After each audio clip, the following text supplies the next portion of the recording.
Future of Sales, Trends to Watch in 2025 and Beyond. Thank you so much for joining us today. My name is Paul Cotter, and I'm the Senior Director of Product Marketing here at Stukent. I'm really happy to be hosting this webinar today. As a special gift for everyone attending, we want to offer you free instructor access to our sales courseware and Simternships. These comprehensive course bundles include groundbreaking simulations that give students hands-on experience, annually updated courseware so that you can stay ahead of industry changes, engaging assignments and auto-graded quizzes to save you time, and real-world case studies and projects that bridge the gap between theory and practice. So go ahead and click on the link below to request your free instructor access today. Now, I'm very happy to introduce and welcome to the stage today's presenter, BJ Allen. Hey, Paul. Welcome, BJ. I'm just going to read a little bio on you. BJ is an assistant professor of marketing at Brigham Young University in Provo, Utah. He previously taught at the University of Arkansas and earned his PhD in marketing from the University of Texas, San Antonio. His research focuses on marketing strategy, new product innovation, professional selling, and networked markets, with publications in top journals like the Journal of Marketing and Journal of Product Innovation Management, where he also serves on the editorial board. BJ teaches courses in new product innovation, marketing strategy, and professional selling. He's received multiple honors, including the PDMA Best Dissertation Award and the Walton College Outstanding Teacher of the Year. Outside of work, he enjoys sports, the outdoors, and spending time with his wife, Angie, and their 5 children in Provo. BJ, welcome. Thank you, Paul. I'm going to turn the time over to you. Yes, and so that's an old bio. I now have 6 kids. So okay, just in case one of my kids in the future watches this, my last one, I don't want her to think I forgot her. All right. So I'm super excited to be here and talk a little bit about the trends moving forward. And so I'm going to share my screen here, and I've just prepared a few slides to kind of help us as we walk through what are some of the trends in professional selling. So I'm BJ Allen. Paul introduced me a little bit. So I teach professional selling at BYU. I lead the sales program here. I also offer sales trainings to corporations. I'm also the author of the two of the Stukent sales textbook or courseware, professional selling, as well as advanced selling and sales management. So if you've used the courseware and look at it, one of the unique features of our courseware is that it's really more of a training program than it is like a traditional textbook. And that makes it really fun for me and my co-author Donald, because we collaborate a lot with industry professionals on the courseware. We ask them, what are some of the things that you're interested in?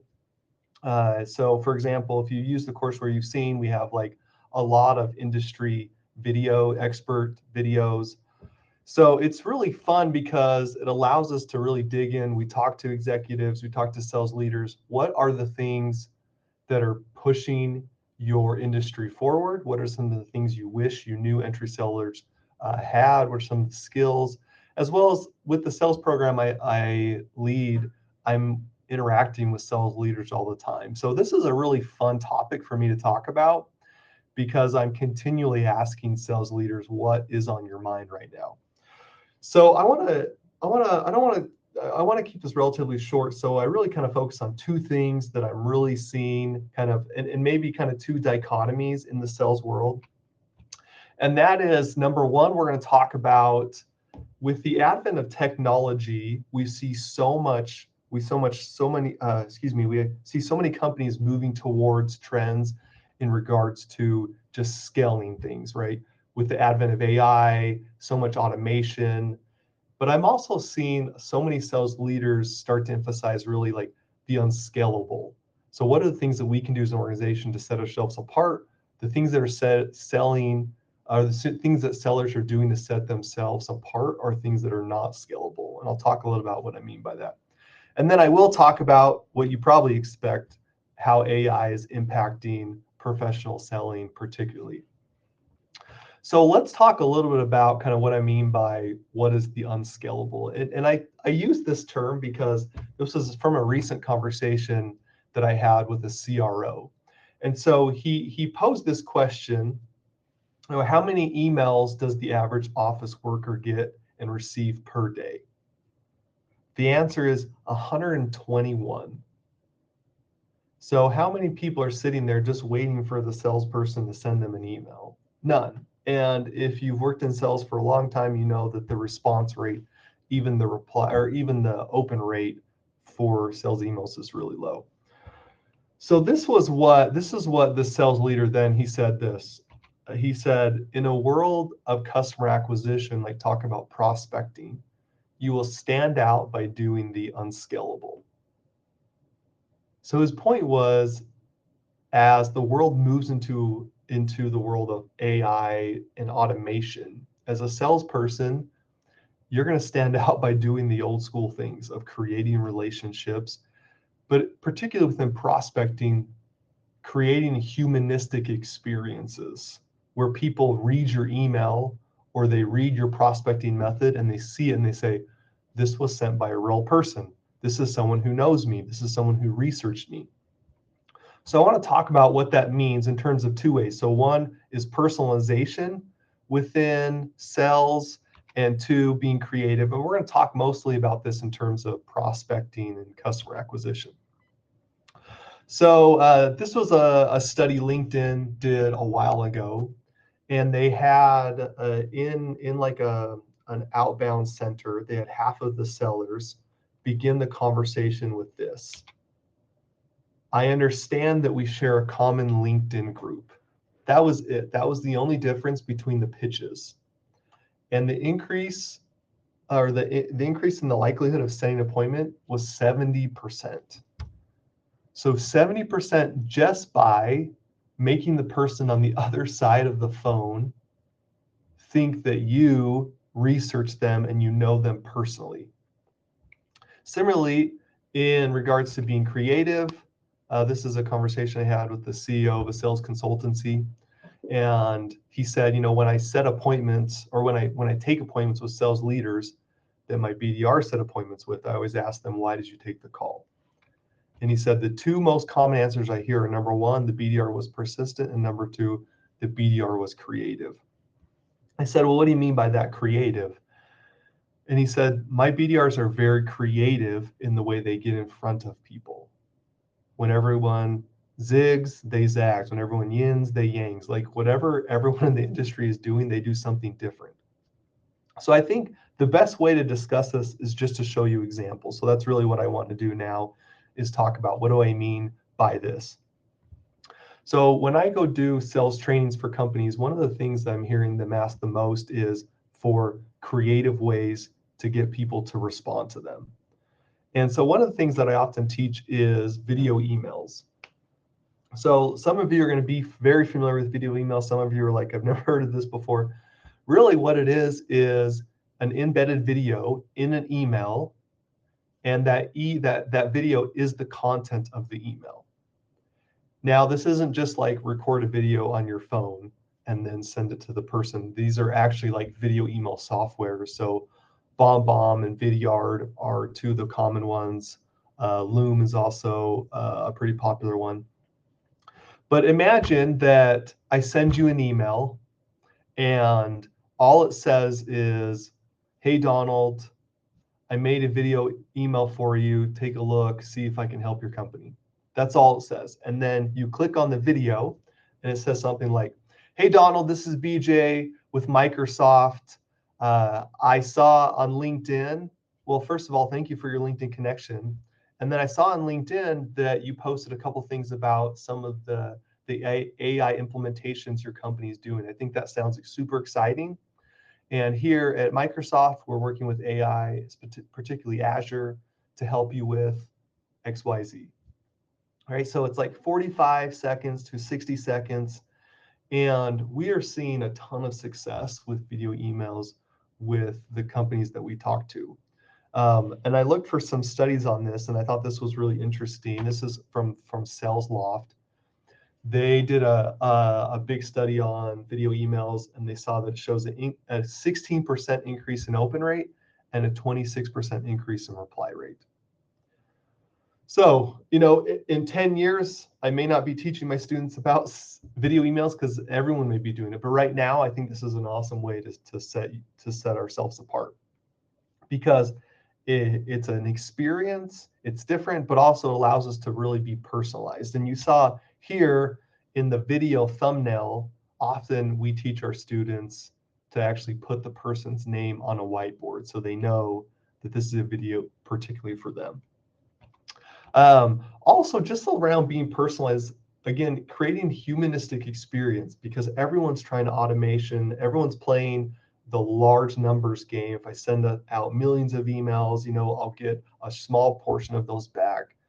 Everyone's doing that. What I'm seeing is the best sellers are continually creating personalized and human-based experiences. So I was at a training a few years ago at a tech company, and we were talking about this concept of personalization, and the CEO of the company was there, and he said, "Hey, that's funny. I actually want to tell you a story." He said, I get so many emails and phone calls from sellers, and last year I responded to one, and it was because the seller sent me a package, and the package had a guitar pick and how to play the guitar video. And it had a small little note in it that said, "Hey, John, I saw on Facebook that you're learning to play the guitar. And I wanted to send you my favorite guitar pick, as well as the book that I used to learn to play the guitar. I thought you would find them useful. By the way, I'm so-and-so from such and such company, and I think we could help you by this." And the CEO was just so touched by just the kind of thought and effort that went into it, that he said, "That's the only really response I've ever given in the last year or so." And I emailed him and said, "Hey, I'd love to set an appointment with you." So that's kind of some examples of personalization. I want to talk about some examples of creativity within sales. So this also from an example, I was doing a sales training and I was talking about being creative, and I asked the CRO, I said, "Can you think of an example of maybe a creative outbound or outreach that you've got?" And he said, "Yeah, actually, like this happened last week. It's probably the only prospecting email I've responded to in a long time." And he said, it was right before the BYU-Utah football game. And so if you're not from the Intermountain West, you may not know, but this is a big rivalry here in Utah where I live. And it was right before the University of Utah and Brigham Young University football game. And my friend, the CRO of this company, he went to BYU. And so all the email said, "Hey, I see that you went to BYU. Well, I went to the University of Utah. I know we have the big rivalry game coming up, and I want to make you a bet. If BYU wins, I'll send you some BYU swag. If Utah wins, you make an appointment. You set an appointment with me. All you need to do is respond yes to this email." And he said, "I just thought that was so creative that the person had researched me. They knew something about me.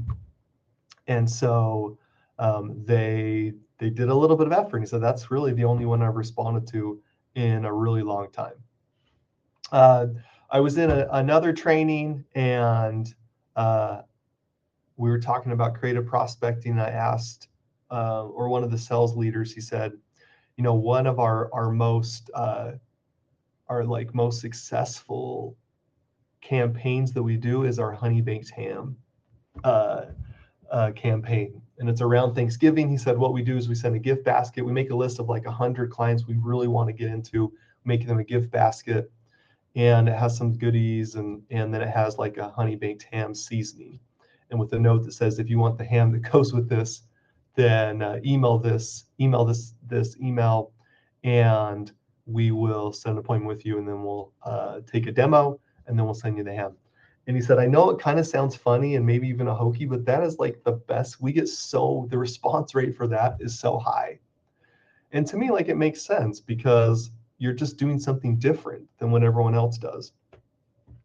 And then lastly, I want to show this example. This is from my favorite LinkedIn influencer, Del Dupree. And he often talks about doing things like this. So he sends people, for example, like an empty box, and it says, Matt, I got these donuts for us to share while we discussed the first coaching session, but I got hungry waiting for the agreement to be signed and ate them, sorry. And then he gives them a gift card, and the response rate from these is just so high. Now, I'm not saying you have to do these things, and I don't teach my students they have to do these. These aren't like the silver bullet, and you may not even like this example, and that's fine.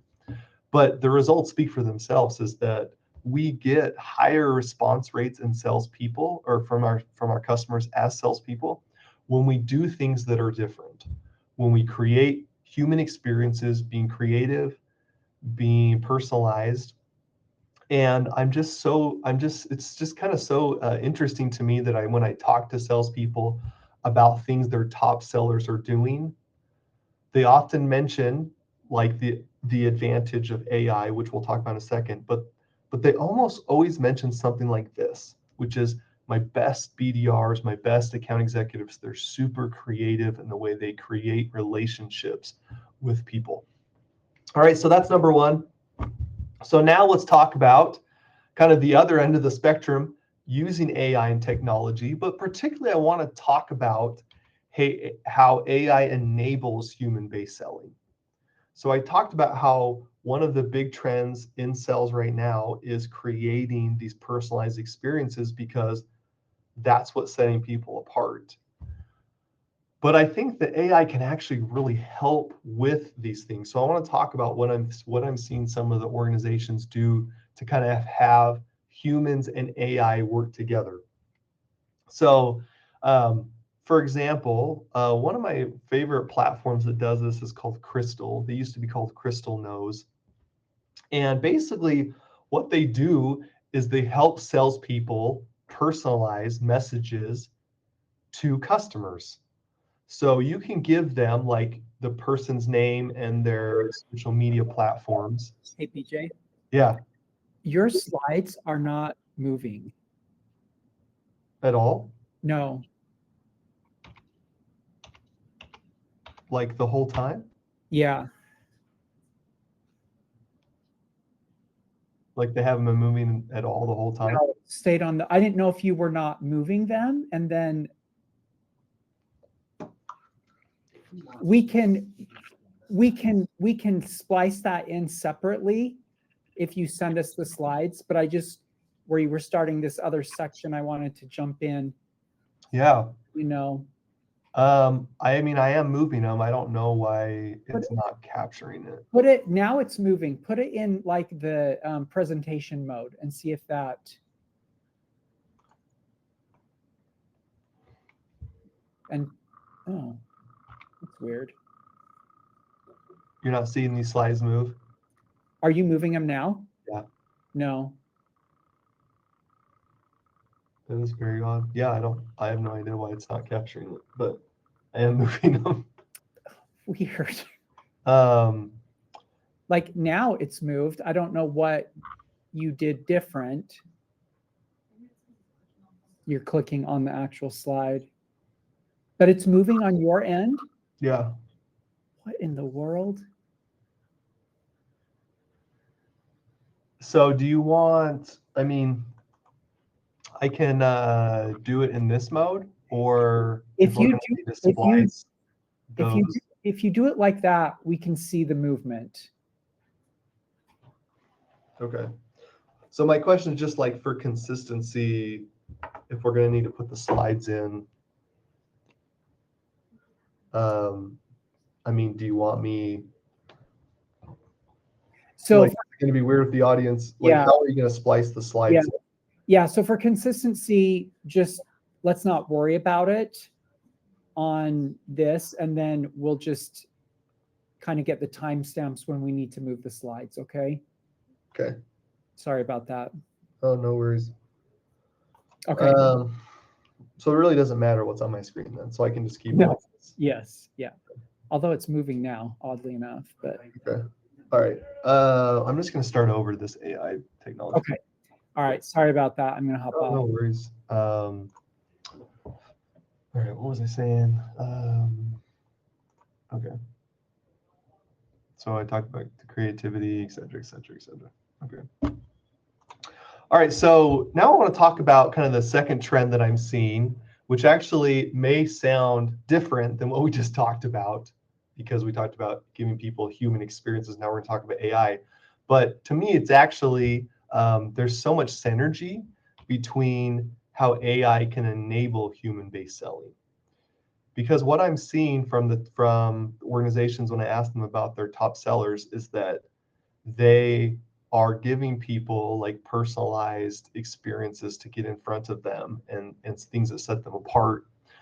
But they are kind of doing it in a way that allows them to do it in a scalable way. And so I want to talk a little about how AI and human-based selling can kind of work together. So one of my favorite platforms that does this is called Crystal. They used to be called Crystal Knows. And what they do is they essentially will scrape your prospect's social media platform, or excuse me, their social media profiles, and then they'll give you back like a personality forecast of the person. So this is an example. What you see on the slide, example of what Crystal Knows said about me, and they give you like specifically about their personality. They also give you some tips about kind of what would be the best way to approach them on the phone, in a message, on email. Kind of some of the, are they more data driven? Are they more kind of emotion driven? And so I think like this is really cool, particularly for prospecting, because it saves a lot of the research that the seller needs to do. So the seller isn't using AI to automate the message and to just mass produce a bunch of prospecting emails. The seller's using the AI to help them with what they can do to personalize the message. So I want to show you a few others that do this. So essentially, it allows the seller to concentrate on the human part of selling and allows the AI to do some of the automation and the research for the person. So Humanistic AI is a really cool new platform. And what this does is it creates personality profiles, and then similar to Crystal, gives them messaging suggestions. So based on the person's personality, here's how we would tailor your value proposition to the person. And you can see like how valuable this would be to the salesperson, because they can focus on the interaction and allow the AI to help them with some of the messaging. Another one that's really popular is Outreach.io. And this helps the seller automate some of the sequencing and task prioritization. So again, allows the sellers to really focus on the things that's going to help set them apart, and also use some of the AI algorithms to do some of the buyer intent analysis. There's also a number of lead scoring algorithms and software out there, but one kind of new one that I really like is Salesforce Einstein, because it integrates really well with Salesforce, which is a very common CRM platform. And essentially, imagine you're a seller, you're a BDR or an SDR, and you get a huge list of potential buyers. Like, how do you know who to reach out to the most, right? And you can spend a bunch of time doing research to figure out who's most likely to buy. Or you can use some of these AI algorithms that essentially score the leads for you based on the propensity to purchase. And so then you basically just start with the ones with the highest score. So I think some really cool opportunities to combine AI with kind of that human experience. With the advent of AI and technology and the ability for CRMs now to really give really user-friendly interfaces to salespeople who may not be really analytics savvy, I want to talk a little bit about the use of analytics, because this is another trend that I'm seeing, particularly from sales leaders wanting their salespeople to have this skill. So as evidence of this, let me talk about, this is from LinkedIn State of Sales. So every few years, LinkedIn does the State of Sales, which is basically like, what are the sales trends and what are the top sellers doing? And they look at particularly like, what are salespeople who have achieved 150% of quota? And they look at what are some of the common things they're doing that other people aren't. And one of the things that kept popping up in their study was that the top salespeople spend time in CRM analyzing data. And we often think that this is kind of the job of like our sales ops or our rev ops team. And what we're seeing though is this is one thing that really sets the sellers themselves apart, because this is where sellers start to understand kind of the data-driven processes they have access to, but also who their best customers are. Who are the customers most likely to purchase? Where in the sequencing are we losing customers? And this is, I want to put, this is a quote from a VP of sales at a SaaS company here locally that I've worked with. And he said, I was talking to him about kind of what he wished his salespeople knew. He said this, he says, I have great salespeople, but I wish they better understood how to use data to inform their selling decisions. So for example, in my class, what I do is I kind of just give students like a mock, basically CRM output in Excel. And I just ask them like, who are the best customers? I kind of basically ask them to do their own lead scoring. And it's interesting for them to go through this thought process and start to think about, well, why would I need to analyze my customer data? And then they start to see that they can use their time better and they can use their time more wisely and more efficient if they better understood where they're lacking, where they're losing customers in the funnel, who are the best customers, what are some of the metrics I should be using to measure my own success. And I think that that's just very, very interesting, and also very telling that sales leaders would be saying, I really want my salespeople to understand customer data and dig into the CRM. So that's it. So thank you so much for coming to the webinar. I'm going to throw this slide up. This is my email. Feel free to email me if you have any questions or comments based on our discussion today. And here's the QR code to my LinkedIn profile. I'd love to connect with any of you, kind of see what's going on in your world, whether you're a professor or a student or a sales professional. I'd love to hear kind of what are some of the trends that you're seeing in your industry. So thank you and have a great day. Thanks, BJ. Appreciate your time and sharing those trends with us. It was fun to hear those.